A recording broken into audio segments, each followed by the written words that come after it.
Bonjour à tous. Donc aujourd'hui, ça va être une explication sur neurobiologique pour pouvoir d'autant mieux comprendre si je puis dire, le goût prononcé de Cisiazike pour la marge. Donc, cette explication, je vais essayer de la vulgariser au maximum pour que vous soyez tous en mesure de comprendre. Euh, Comme je vous le dis de façon assez fréquente, le fameux déterminisme, le père et la mère, l'environnement, le comportement dans lequel a baigné dès sa plus tendre enfance Cisiazike ont permis l'émergence comment dire, ont permis à certaines prédispositions génétiques de s'exprimer.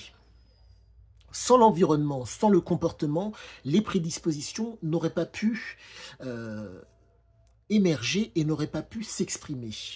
Et donc, chose à comprendre, trois choses, si je puis dire, sont nécessaires pour que le goût de la marge et, si je puis dire, la réaction dans la marge se fasse. Les, pardonnez-moi, neurotransmetteurs, les récepteurs et les circuits. Ce qui veut dire que, pour en revenir à des choses un peu plus basiques, je vous parle de façon fréquente du circuit de la récompense. En un mot, la volonté, pardonnez-moi, la mémoire, la récompense et la motivation, qui font partie, ce sont quatre circuits de la récompense qui expliquent, qu'on est dans un état neurophysiologique et physiologique normal, qu'il y a ce qu'on appelle un équilibre. Lorsque l'on est addict, on est dans un déséquilibre. Il y a ce qu'on appelle une dysphorie, soit très heureux, soit très malheureux. Et parfois, il n'y a pas de plaisir, mais on continue à entretenir le fameux comportement. Dans le cas de Cisiazike, nombre de ses aventures, vous voyez qu'il est heureux quand il trouve l'aventure ou la situation dans laquelle il va pouvoir exprimer son comportement d'exploiteur, soit dit en passant.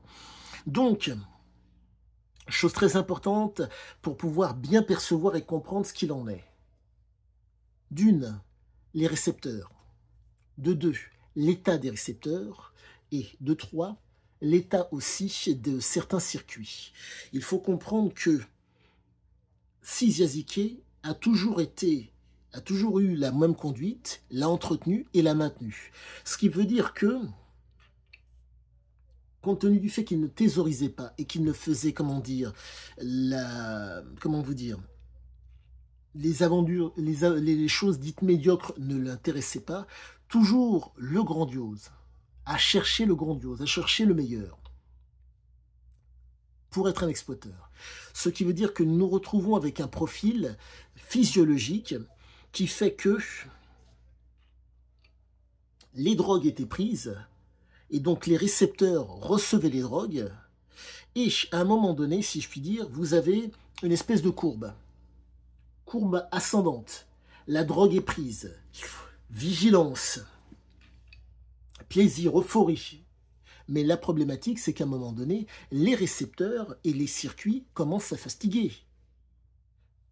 Le fait de ne pas dormir, cette hypervigilance, le fait d'être constamment sur le qui-vive fait qu'à un moment donné, pardonnez-moi, croissance, si je puis dire, ou en tout cas, l'entretien du comportement devient de plus en plus difficile parce que le corps fatigue. Et à un moment donné, la fatigue prenant le pas, parce que en plus de la fatigue, il y a l'environnement qui commence à se dresser contre lui. J'en reviens à la phrase que je vous répéterai, je pense, de façon assez récurrente. Une cellule autonome dans un réseau est forte. Si elle est indépendante du réseau, elle explose. Donc, en un mot, croissance, vu qu'il n'y a personne pour lui, entre guillemets, mettre le pied sur la tête et lui expliquer quoi au caisse. Ça se développe. Et à un moment donné, ça prend de l'ampleur. La problématique de l'ampleur, c'est qu'il faut l'entretenir, la maintenir et être dans la continuité. Ce n'est pas possible. En un mot, rester vigilant constamment. La drogue fait son effet, mais à un moment donné, le corps réclame son dû, le fait de se reposer. Dans le cas de Cisiazike, pas de repos, par contre, il y a de l'épuisement. Qui fait qu'à un moment donné, il est obligé de quitter, si je puis dire, l'aventure pour pouvoir récupérer. Vu qu'il est allé très très loin dans la marge, la récupération physique est une nécessité pour lui pour pouvoir repartir de plus belle dans une autre aventure. Ce qui veut dire que il monte très haut, les récepteurs sont sursollicités, les circuits sont sursollicités à cause des drogues, et, pardonnez-moi, et les circuits de la récompense sont sursollicités. Ce qui fait, le circuit de la récompense mémoire est sursollicité. Ce qui fait que, pour reprendre l'adage du général de Gaulle, il n'y a de grandiose que dans ce qu'on ne le connaît pas. Le grandiose perdure un temps donné dans l'aventure. Mais à un moment donné, il y a lassitude parce que voilà, et fatigue, donc épuisement. Donc, Siziazike a réussi, dans nombre de ses aventures, à pouvoir prendre la tangente, à pouvoir se barrer, avant que, si je puis dire, l'ennui n'arrive. Mais il faut comprendre cette chose fondamentale. Nous sommes face à un homme qui donne une représentation par rapport à la situation. Pour résumer la chose, il ne prend rien au sérieux. Et s'il ne prend rien au sérieux et qu'il y a moyen d'être un exploiteur dans un cadre où on ne prend rien au sérieux, c'est là où il va. Mais la problématique est la suivante, c'est que, vu que l'épuisement intervient au niveau physique et au niveau psychologique, il y a un moment donné, il ne peut plus. Pour que ça soit d'autant plus criant et d'autant plus visuel. Faire front dans la marge, c'est possible, puisqu'il est tout seul dans la marge. Mais s'il doit faire front par rapport à des concurrents éventuels et par rapport à des gens qui sont dans un cadre, on va dire, d'illégal et qui sont, si je puis dire, normaux, il ne peut pas. Il ne peut pas combattre sur plusieurs fronts.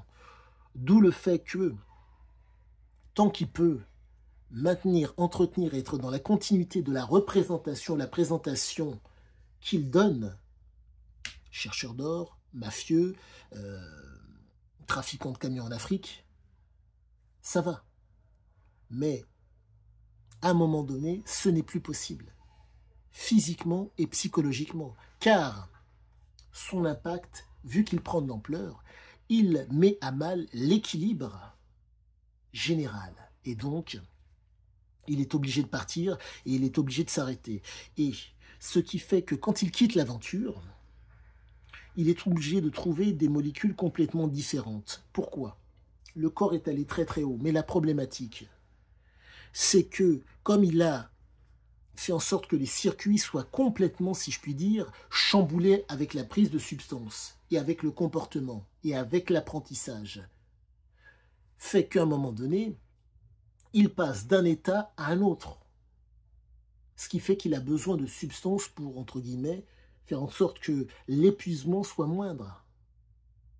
Et pendant un temps donné, il entretient, maintient et est dans la continuité pour pouvoir, entre guillemets, revenir, je ne dirais pas à un état physiologique, à un équilibre physiologique normal, mais pour ne pas être trop mal.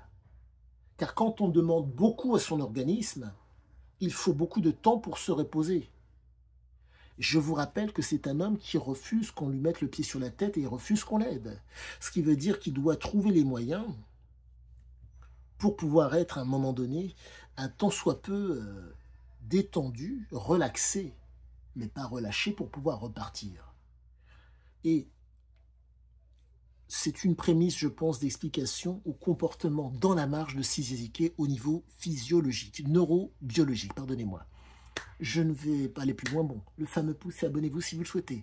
À bientôt!